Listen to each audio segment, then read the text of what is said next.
الحمد لله رب العالمين، أشهد أن لا إله إلا الله وحده لا شريك له، وأشهد أن سيدنا ومولانا محمدا عبده ورسوله.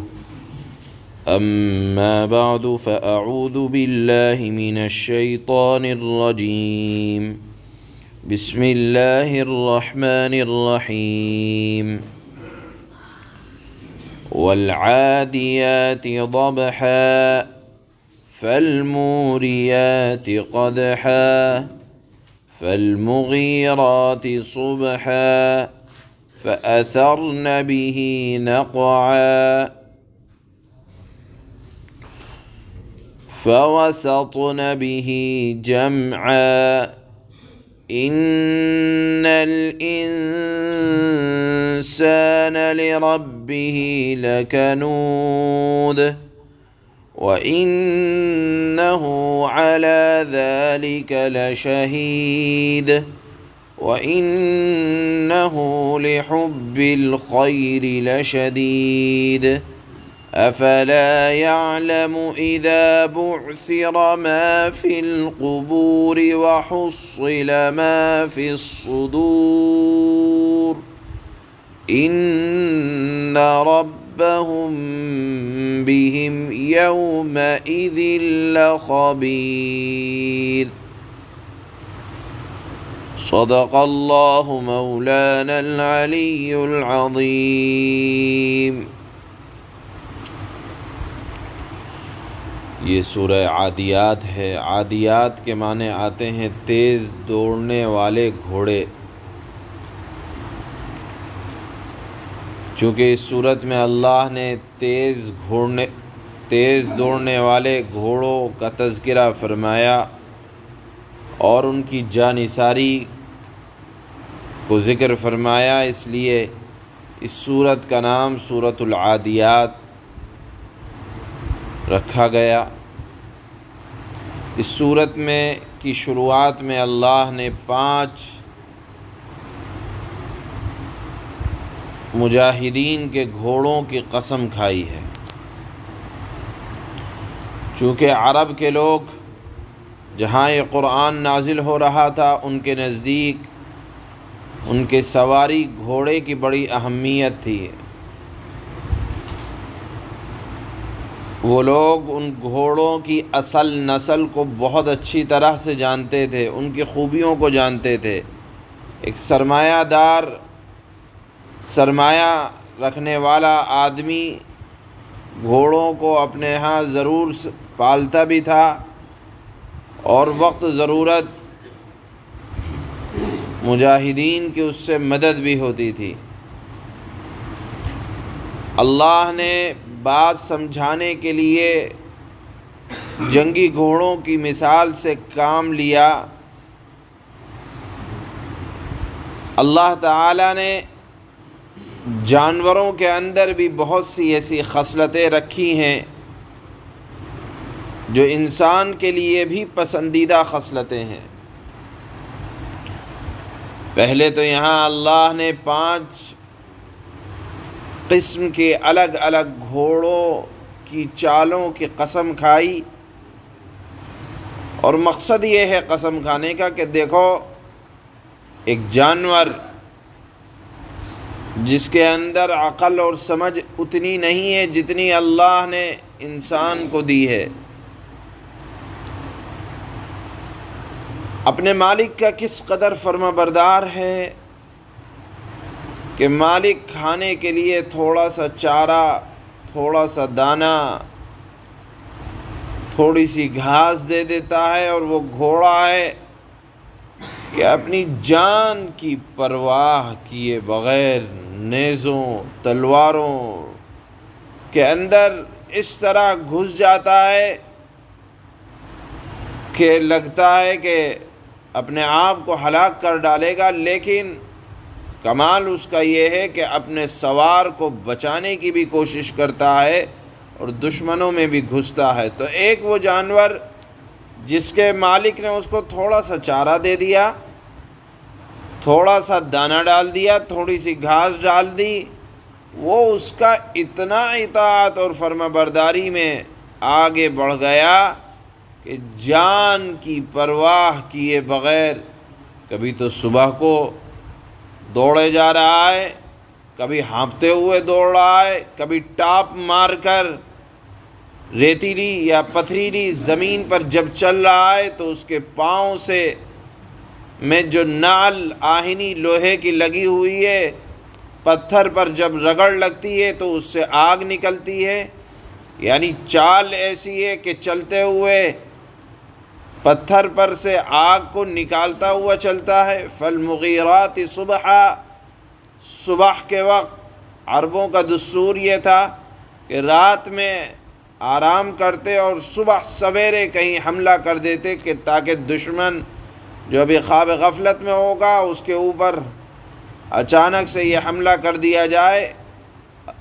تو اللہ نے گھوڑوں کی اطاعت کے بارے میں فرمایا کہ مالک جب چاہتا ہے، جس طرح چاہتا ہے ان سے کام لیتا ہے۔ کبھی تو وہ گھوڑے اس طرح سے دوڑتے ہیں کہ صبح صبح ہی میں ان کے پاؤں کے دوڑنے کی وجہ سے، جب کہ زمین پر اوس اور شبنم پڑی ہوئی ہے، وہ اس وقت گرد و غبار اڑا دیتے ہیں۔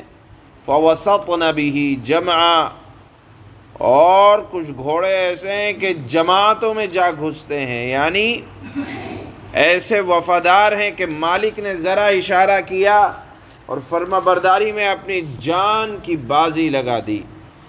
ان 5 صفتوں کے ذکر کرنے کے بعد اللہ نے فرمایا ان الانسان لربہ لکنود، جانور کا عالم یہ ہے کہ اپنے مالک کی اطاعت میں لگا ہوا ہے گھوڑا، اور ایک انسان ہے کہ ان الانسان لربہ لکنود، بے شک آدمی اپنے پروردگار کا بڑا ناشکرا ہے، جس اللہ نے جان دی، سمجھ دیا، کھانے کے لیے بہترین نعمتیں دی، استعمال کرنے کے لیے رہائش دی، رہنے کے لیے رہائش دی، اور پھر اس کے بعد زندگی گزارنے کے لیے مال و دولت دیا، عزت دی، صحت دی، عافیت والی زندگی دی۔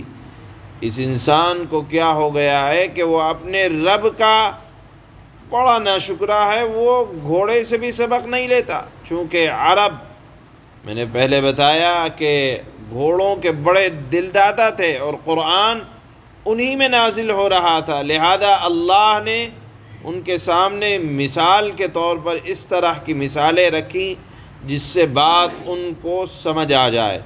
چنانچہ یہاں اللہ فرماتے ہیں ان الانسان لربہ لکنود، یہاں انسان سے مراد کافر انسان ہے، کیونکہ اطاعت کرنے والا بندہ وہ اللہ کی اطاعت کرتا ہے۔ چنانچہ توجہ اس بات کی طرف دلائی ہے کہ گھوڑا اپنے مالک کا کس قدر مطیع اور فرما بردار ہوتا ہے، خاص کر میدان جنگ میں، کہ اپنی جان کو جوخم میں ڈال کر اپنے مالک کی عزت اور اس کی لاج رکھتا ہے۔ تو انسان کو اس سے سبق سیکھنا چاہیے اور اپنے رب کی اطاعت میں وقت کو گزارنا چاہیے۔ پھر اس کے بعد اللہ نے فرمایا وَإِنَّهُ عَلَى ذَلِكَ لَشَهِيدٌ، یعنی انسان خود اپنی ناشکری پر اپنی زبان سے گواہ بھی ہے۔ یہ گواہی انسان کی زبان اس کی ناشکری پر قیامت کے دن بولے گی۔ اور پھر اللہ فرماتا ہے وَإِنَّهُ لِحُبِّ الْخَيْرِ لَشَدِيدٌ، کہ یہ مال و دولت کی محبت میں بڑا مضبوط ہے، اور کوٹ کوٹ کر حرص، طمع، لالچ، بخل اندر تک بھرا ہوا ہے کہ اس لالچ اور حرص اور طمع کی وجہ سے وہ اپنے مالک حقیقی کو بھلا بیٹھا ہے۔ اس کے بعد اللہ نے اخیر صورت میں بیان فرمایا کہ قبر و حشر، یعنی قبر کے منظر کو ہر وقت اپنے سامنے رکھا کرو، اور قبر کے بعد کا جو موقع آنے والا ہے میدان محشر کا، ہر وقت اس کو اپنے سامنے رکھا کرو۔ کبھی فراموشی یا احسان فراموشی ذہن میں نہیں آئے گی۔ اللہ نے فرمایا افلا يعلم اذا بعثر ما في القبور، وہ وقت بھی آنے والا ہے کہ جب قیامت کے دن سب دوبارہ زندہ کیے جائیں گے اور مردہ جسم قبروں سے نکل کھڑے ہو جائیں گے، اور مردوں کے دلوں میں اسی طرح قبروں میں جو کچھ چھپا ہوا ہوگا اللہ سب کو ظاہر کر دیں گے۔ ہم نے اپنے دلوں میں کتنی بد اعتقادیاں یا کتنی خرابیاں اور برائیاں چھپا رکھی ہیں، اللہ ان تمام کو ظاہر کر دیں گے۔ وہاں میدان محشر میں کوئی چیز چھپی ہوئی نہیں ہوگی۔ یہ مضمون اللہ نے اس سورہ عادیات کے اخیر میں بیان فرمایا ہے۔ یہاں اللہ نے دراصل انسان کو اعمال صالحہ پر ابھارا ہے، اور اس وقت اعمال صالحہ فائدہ دیں گے قبل اس کے کہ آدمی قبر میں پہنچ جائے، موت اپنی آغوش میں لے لے، اس وقت کوئی نیک عمل فائدہ نہیں پہنچائے گا جو اس کی ذات سے ہو۔ البتہ وہاں بھی چند چیزیں ہیں جن کا احادیث میں ذکر آتا ہے کہ آدمی کو قبر میں جانے کے بعد اگر وہ عالم تھا تو اس کے علم سے لوگ فائدہ اگر اٹھا رہے ہوں گے تو بھی فائدہ قبر میں ملے گا۔ اسی طرح سے نیک اولاد اگر چھوڑی ہوگی تو اس کا فائدہ ملے گا قبر کے اندر اور حشر کے میدان میں۔ اسی طرح اگر کوئی خیر کا کام، کوئی صدقہ جاریہ کیا ہوگا، اس کا بھی فائدہ قبر کے اندر ملے گا۔ بہرحال اللہ نے یہاں سورہ عادیات کے اندر انسان کی توجہ کو اس بات کی طرف دلایا ہے کہ جانوروں کی اچھی صفتوں کو بھی اپنانے کی کوشش کرنا چاہیے، اور آدمی کو خیر کی طرف اپنے آپ کو لگائے رکھنا چاہیے۔ اللہ فرماتے ہیں بسم اللہ الرحمن الرحیم، شروع کرتا ہوں اللہ کے نام سے جو بڑا مہربان اور نہایت رحم کرنے والا ہے۔ والعادیات ضبحا، قسم ہے ان گھوڑوں کی جو ہانپ ہانپ کر دوڑتے ہیں، یعنی تھکتے رہتے ہیں، دوڑتے رہتے ہیں، مالک کی اطاعت میں لگے رہتے ہیں، رکتے نہیں ہیں، تھک گئے تو رک جائیں نہیں۔ فالموریات قدحا، پھر قسم ہے جو اپنے ان گھوڑوں کی جو اپنی ٹاپوں سے چنگاریاں اڑاتے ہیں، یعنی تکلیف اٹھاتے رہتے ہیں، چلیں گے دوڑیں گے، آگ نکلے گی پیر سے، پتھر سے جب لوہا ٹکرائے گا جو نال ان کے پیروں میں لگی رہتی ہے، لیکن رکتے نہیں ہیں۔ فالمغیرات صبحا، پھر قسم ہے ان گھوڑوں کی جو صبح کے وقت یلغار کرتے ہیں، چڑھائی کرتے ہیں۔ عربوں کا دستور تھا کہ صبح کے وقت حملہ کیا کرتے تھے۔ فأثرن به نقعا، پھر قسم ہے ان گھوڑوں کی کہ اس موقع پر غبار، گرد اڑاتے ہیں، دھول اڑاتے ہیں، یعنی ان کی چالوں سے دھول اڑتی ہے۔ فوسطن به جمعا، پھر وہ گھوڑے اسی وقت کسی جمگھٹے یعنی کسی بھی جماعت میں، چاہے کتنی ہی خطرناک دشمنوں کی جماعت ہو، ان کے بیچوں بیچ جا گھستے ہیں، یعنی مالک کی عزت کے خاطر وہ کسی چیز سے خوف نہیں کھاتے۔ اب یہ باتیں ذکر کرنے کے بعد اللہ نے انسان سے فرمایا، مراد ہے ناشکرہ انسان، کہ ان الانسان لربہ لکنود، کہ انسان اپنے پروردگار کا بڑا ناشکرہ ہے۔ جس اللہ نے پروردگار نے سب کچھ دیا، اس کے باوجود اسی کی ناشکری، گھوڑوں سے بھی سبق نہیں لیا جاتا۔ وَإِنَّهُ عَلَى ذَلِكَ لَشَهِيدٌ، اور وہ خود اس بات کا گواہ ہے، یعنی انسان خود اپنی ناشکری والے عمل کا گواہ بھی ہے۔ وَإِنَّهُ لِحُبِّ الْخَيْرِ لَشَدِيدٌ، حقیقت یہ ہے کہ ناشکرا انسان مال کی محبت میں بہت پکا ہے۔ دیکھیے یہاں جس مال کی برائی بیان کی جا رہی ہے وہ مال ہے جو انسان کو اللہ کی اطاعت سے اور اس کے فرائض سے غافل کر دے۔ مال اگر انسان کو فرائض سے غافل نہیں کرتا تو وہ مال برا نہیں ہے، اس کی برائی نہیں ہے۔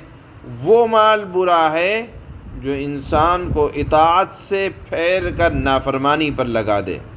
اللہ فرماتے ہیں افلا يعلم اذا بعثر ما في القبور، بھلا کیا وہ وقت انسان کو معلوم نہیں ہے جب قبروں میں جو کچھ ہے اسے باہر بکھیر دیا جائے گا، یعنی قبر اپنا بوجھ کو نکال باہر کرے گی۔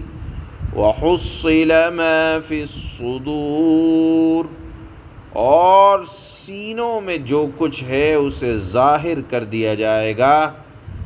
ان ربهم بهم يومئذ لخبیر، یقیناً ان کا پروردگار اس دن ان کی جو حالت ہوگی اس سے پوری طرح باخبر ہوگا۔ سبحان اللہ، سبحان اللہ۔